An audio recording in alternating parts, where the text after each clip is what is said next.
What's up YouTube, Saf here on Super Saf TV, and in this video I'm going to be comparing the specs and features of the Samsung Galaxy S6 and S6 Edge to the iPhone 6. So we've had the Samsung Galaxy S and the S6 Edge announced today. We're going to be combining both of these in this comparison, mainly to keep things a little bit easier because they have some differences but a lot of similarities. So how did the flagships of Samsung this year compare to Apple's flagship here?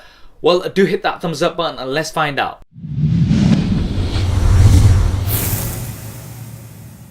So starting off with the size difference, the S6 is slightly larger compared to the iPhone 6, 5.3mm in terms of the height, 3.5mm in terms of the width, but it is 0.1mm thinner, so it looks like Samsung have deliberately made it just a tad thinner compared to the iPhone 6. Now the S6 Edge is roughly about 4mm larger in terms of the height and around about 3.1mm in terms of the width, and it's also 0.1mm thicker compared to the iPhone 6. So both the S6 and the S6 Edge are slightly larger compared to the iPhone 6, but that does come down to the screen size. The iPhone 6 has a 4.7-inch size screen, whereas the S6 and the S6 Edge both have a 5.1-inch display. So at that larger screen size, you're going to have to compromise with slightly larger size devices. Now, the key thing here is that the S6 Edge has dual curves on both sides, so this makes it quite unique in terms of the design as well as some of the features, which we'll be talking about a little bit later. And moving on to the resolution of the screen, so the iPhone 6 has a 1334 by 750 pixel resolution,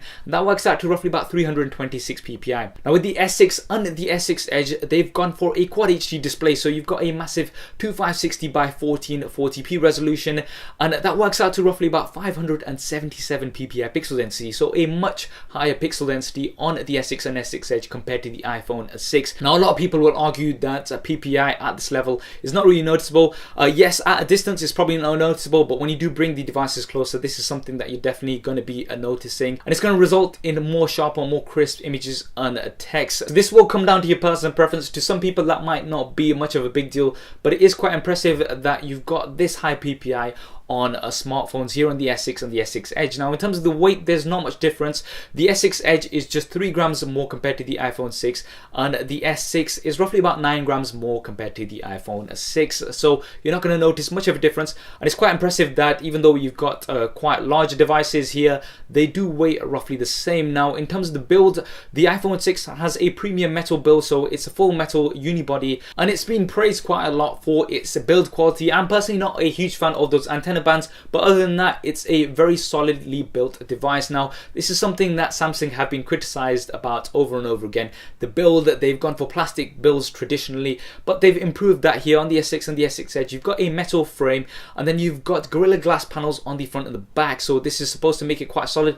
It's quite similar to what we see on the Xperia devices with those glass panels and the metal frame, so both of these do have a premium build. Samsung have also gone ahead to say that the metal frame is actually 50% stronger than the competition, and the lady that was presenting at the announcement also joked about the fact that you were not going to be able to bend the S6 and the S6 Edge. Now that we'll have to see when it comes to hands-on time. I'm personally not going to be bending it, but if somebody does try to do that. And overall, it is going to come down to your personal preference, which one you think looks and feels better. Now moving on to the internals of these devices, what's powering them? Well, the iPhone 6 has the Apple A8 chip, so that's the 64-bit chip, and it's got a dual-core 1.4 GHz clock speed. Now with the S6 and S6 Edge, you've got Samsung's Exynos chip, and that's an octa-core chip, and it's also 64 bits. We are going to have to put these side by side to see the performance differences, because other things like software do come in to play, but no doubt the S6 and the S6 Edge are going to be super powerful.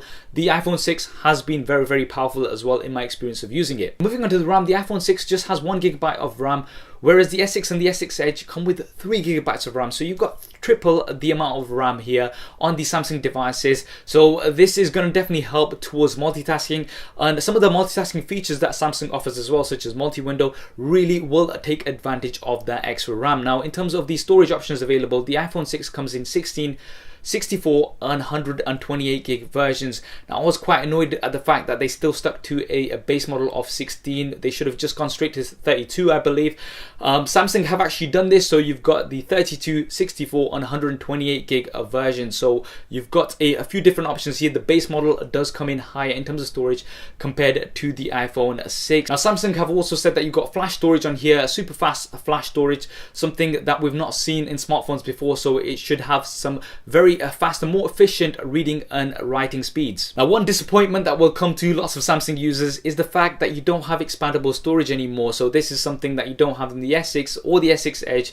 This is something we've never seen on the iPhone models, so you're not going to be able to get a memory card and expand that storage. If you do want more storage, you're going to have to go for a larger version. I know this is going to disappoint a lot of Samsung users out there. Now moving on to the cameras, the iPhone 6 has an 8 megapixel rear facing camera, and it's a really good camera, very consistent, and it produces some good quality results. You've also got phase detection, autofocus, they call it focus pixels, and you've also got a true dual LED flash, which also works very, very well. Now with the S6 and the S6 Edge, they've got a 16 megapixel rear facing camera.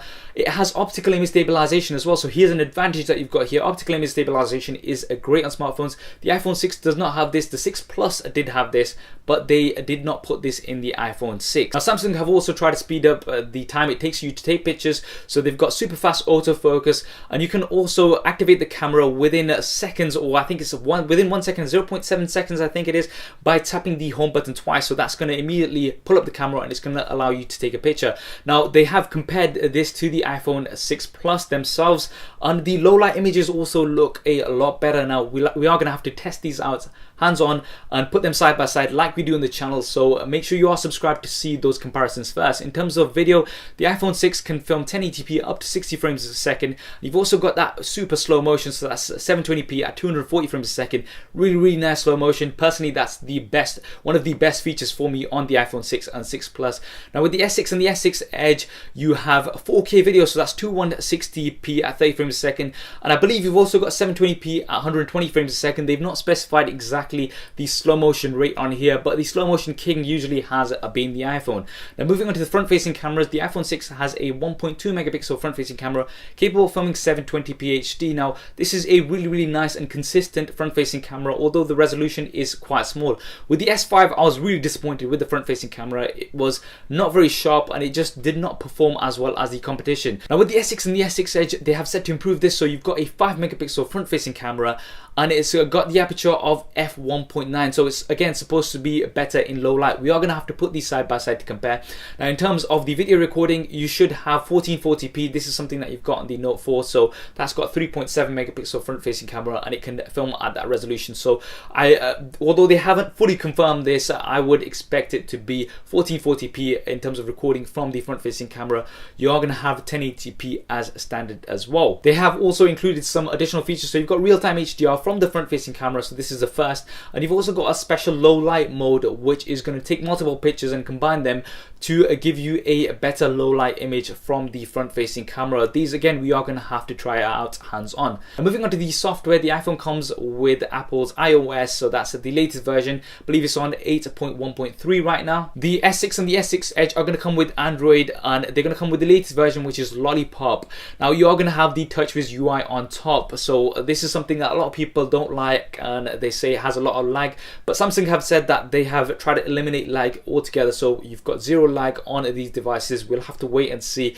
if that actually is the case, and they've said that they have removed lots of the TouchWiz features. So some of the features, they have removed 40% of the features, they've said. I don't know how they've calculated that, but 40% of the features they have removed. Now in terms of which operating system is better, that is going to come down to your personal preference. I'm not going to go into a battle here. Now moving on to some of the additional features that you've got on both devices, the iPhone 6 comes with Touch ID, so you've got that fingerprint scanner on the home button. Personally for me, up until this point, it has worked the best from any other smartphone. It's really fast and snappy, and you've also got Apple Pay, which is now being integrated with a lot of stores, so you can make payments and authorize them with Touch ID. Now with the S6 and the S6 Edge, they have finally improved the fingerprint scanner and it's said to work more like Touch ID. We will have to see this hands-on. On the S5 and also the Note 4, you have to swipe, and swiping is just not good enough. It works sometimes, it doesn't. It's not as accurate as Touch ID, so we are going to have to see this one. This one is supposed to be much better and much more improved, and they've also got Samsung Pay, so they are going head to head here. That works with NFC as well as MST, so it's supposed to be improving the payment experience. These are all still going to be rolled out, and we are going to have to be seeing these side by side to see how well they're going to be supported. Now, additional hardware features, the S6 and the S6 Edge come with an infrared sensor as well, and they do also come with the heart rate sensor. Now, the heart rate sensor, I personally don't use it, but apparently the sensor on there is also going to allow you to take pictures and things, so they are giving it an additional option here. Obviously, the S6 Edge is going to come with that additional feature of the curves on both sides, so this is going to make the device a little bit easier to use. So, you know, swiping from the left and the right, it's going to give you straight from the edge.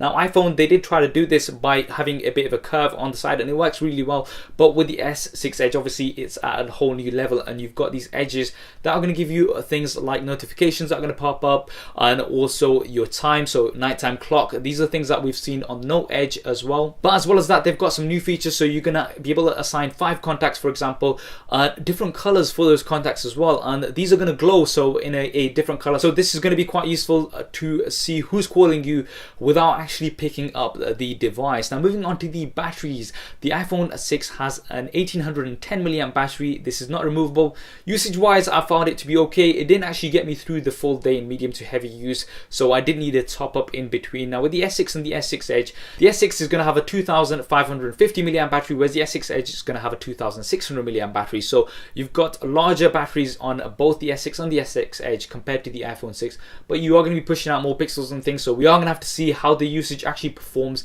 in day-to-day tasks. The two things that you have on the S6 and the S6 Edge which you don't have on the iPhone 6, firstly, you've got wireless charging built in, so you're not going to have to get anything additional or an additional case or anything. You're going to be able to get wireless charging straight out of the box, so that's really, really good to see. And plus, you're going to be getting fast charging, so this is something we saw introduced in the Note 4, roughly about 50% in 30 minutes, they're saying. And they've also gone ahead to say that you can charge the S6 in half the amount of time compared to the iPhone 6. So that's very, very interesting, and that's a bold claim to make from Samsung. And I can tell you from experience of using the Note 4, fast charging is a great advantage. Now, moving on to the prices. So the iPhone 6 for the base model, so that's a 16GB model, you're looking to pay around about £540 here in the UK, or around about $650 in the US. Now, that's for the base model, and the other prices go up as you can see here. Now, with the S6 and the S6 Edge, they haven't confirmed the pricing as yet. They have said it is going to be available from the 10th of April, so that's the date to put in your diaries. Now, I'd be expecting it to go for roughly about £600 to £650 here in the UK, so probably about £600 for the S6 and about £650 for the S6 Edge. And in US, you're probably going to be looking at between $700 and $750. Now, these prices are just predictions. They are not set yet. They're based on other flagship device prices, so hopefully they should give you a bit of an idea of what to expect. So there we have it, the S6 and the S6 Edge versus the iPhone 6. Now, this is very, very interesting. Some nice competition here. Now, the iPhone 6 is a little bit old, no doubt about that, so understandably so, some of the specs are a little bit older too, but the new iPhone, the iPhone 6s, is not going to be out up until September time. So in the meantime, if you do want to get a new phone, then you are going to be looking at these options. Now, if you are somebody who's into the Apple ecosystem, then the iPhone 6 is no doubt going to be a better option for you. But if you want to try something new, especially with the S6 Edge, then these are going to be some nice options here from Samsung. Which device do you think is better? Do you think the iPhone 6 is better, or the S6, or even the S6 Edge? Do drop me a comment below and let me know your thoughts. As soon as these devices are available, we're going to be having them on the channel for full hands-on reviews. If you want to see those first, then be sure to subscribe to the channel. I hope you enjoyed this video and found it useful. If you did, then please do hit that thumbs up button for me. It really does help me out. Thanks for watching. This is Saf on Super Saf TV, and I'll see you next time. If you want to see more regular videos like this one, then be sure to hit the subscribe button, which will be below. If you're on a mobile device, it may be somewhere else. If you want to see my previous related video, then hit the link right here. If you want to stay in touch over Facebook, Twitter, and Google+, then all of the addresses will be there somewhere, as well as direct links in the description below. Okay, if you're still watching, then that means you've not done one of those things, so, you know. Yeah. Anyway, I'm just gonna go downstairs. See. Okay. There isn't really a downstairs. Anyway, so yeah.